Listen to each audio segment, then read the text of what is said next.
तर पुण्या महाराष्ट्राने बघितली.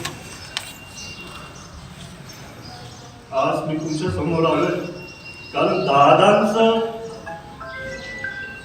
बारामतीचं प्रगतीचं स्वप्न आज आपल्या हाती आहे.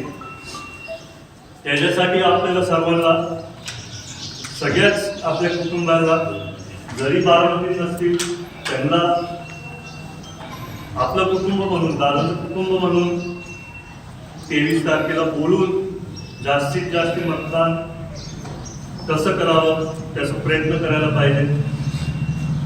आज मी वहिनीला बघतो, त्यांना पण किती त्रास होत असेल की दोन वरिष्ठ नेते देवेंद्र फडणवीस सीएम साहेब, एकनाथराव उपमुख्यमंत्री साहेब, त्या दोन दिग्गज नेत्यांच्या मध्ये एक स्त्री आहे.